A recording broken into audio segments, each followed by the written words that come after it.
Dans le monde professionnel, dites-vous qu'on vous a aussi embauché pour vos super pouvoirs. Il faut donc savoir exprimer votre opinion, même si elle ne va pas dans le sens de la majorité.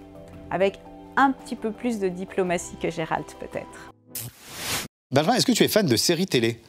Non, pas vraiment. Non, tu regardes pas trop, t'es pas abonné Netflix, OCS, Disney+. Si, mais plutôt pour des films, parce que sur les séries, je suis capable de me faire prendre dans le truc. D'accord. Parce qu'ici, on a une sérivore, elle s'appelle Karine Veil, et elle nous parle des leçons que l'on peut tirer des séries télé dans le monde de l'entreprise. Et aujourd'hui, elle nous parle de la série The Witcher, je ne sais pas si tu l'as vue. C'est la chronique Joue la com de Karine Veil. Bonjour Vincent, bonjour à tous. Vous connaissez maintenant le principe de cette rubrique, appliquer au monde impitoyable de l'entreprise, les leçons tirées de héros de série. Aujourd'hui, nous allons étudier le célèbre héros de la série Heroic Fantasy, tiré du livre et du jeu éponyme The Witcher. Geralt de Rive est un sorceleur, un mutant au pouvoir magique dont le job est d'oxyre les monstres qui peuplent le continent. Alors, que pouvons-nous apprendre de ce personnage, joué dans la série par l'excellent Henry Cavill, et comment l'appliquer au milieu professionnel? La première leçon à en tirer est la prise de recul de Geralt. Geralt est très investi, prêt à donner sa vie pour chaque mission. Néanmoins, il ne s'implique jamais émotionnellement. Il sait faire la part des choses. Un job reste un job, aussi prenant soit-il. Et même s'il implique parfois des sacrifices, il ne s'attarde jamais ni ne s'apitoie sur son sort. Cela ne veut pas dire qu'il est insensible, bien au contraire. Mais jamais sa sensibilité n'interférera sur sa mission.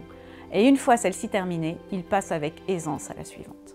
Deuxième leçon, il soigne sa communication. Même s'il ne choisit pas Jasquier qui s'impose à lui, et même si parfois son troubadour d'amis lui tape un peu sur le système, Geralt a bâti sa solide réputation de tueur de monstres sur les chansons de son fidèle compagnon. Soigner sa communication est une bonne pratique à appliquer sans modération, mais avec finesse.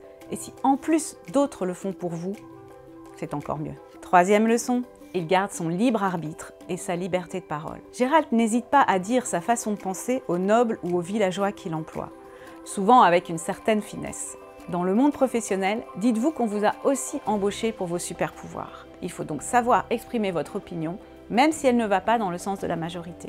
Avec un petit peu plus de diplomatie que Geralt peut-être. Quatrième leçon, même l'homme le plus courageux évite les causes perdues. On ne peut pas accuser Geralt de couardise. Pourtant, il n'hésite pas à tourner les talons quand une situation lui paraît désespérée. Et c'est ce qui lui permet de rester en vie et de sauver d'autres vies. Lorsqu'une situation professionnelle paraît sans issue, il n'est pas toujours bon de s'acharner. Sachez vous aussi jeter l'éponge de temps à autre. Enfin, Geralt sait accueillir les bonnes comme les mauvaises surprises. La vie professionnelle est faite de surprises. Parfois, elle ne vous offre pas ce que vous attendiez. Dans le récit, Geralt invoque le droit de surprise auprès d'un prince qu'il a sauvé, c'est-à-dire le droit de prendre une chose que son obligé possède mais ne connaît pas encore. Et il récolte Ciri, une enfant à naître, pourchassée par le continent entier. Cette surprise façonnera finalement sa destinée. Geralt nous apprend qu'il faut savoir accepter avec dignité et courage les coups du sort et qu'on peut toujours en tirer quelque chose de positif. Voilà, j'espère que Geralt vous aura inspiré professionnellement. Merci Vincent pour cette rubrique. Merci à tous et à bientôt. En tout cas, c'est vraiment passionnant. Bravo, bravo Karine, à chaque fois de faire ce parallèle. C'est beaucoup de travail, c'est super intéressant.